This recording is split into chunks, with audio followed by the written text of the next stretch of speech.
Mexico modern is the subject in this painting is a very famous church up in Rancho Taos, and it's a subject that's been addressed by many artists like George O'Keeffe, Ernest Blumenschein, Ansel Adams. It's a very inspirational and interesting subject, and I painted for the back of it. I like the back, I like the buttresses, the shapes of it just lend itself naturally to a very modern format, and I consider myself to be a modernist painter, and I'm influenced by the modernist painting movement, so for me it makes it an ideal subject.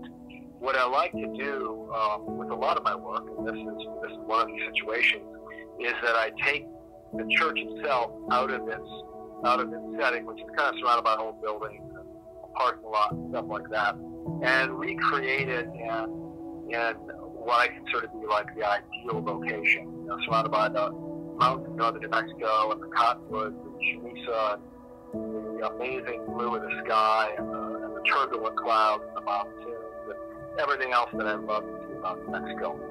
And so I try to really take it and make it into my own subject as well.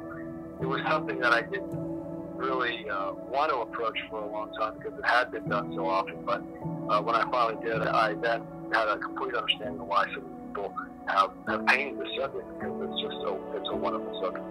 Supernatural is a purely fictional painting. I grew up in the Midwest.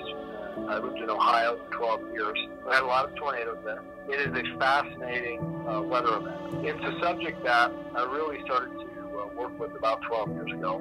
But once again, it's a subject that has been painted before, but I wanted to recreate it with my own original style, my own voice. And I use it as a metaphor on life.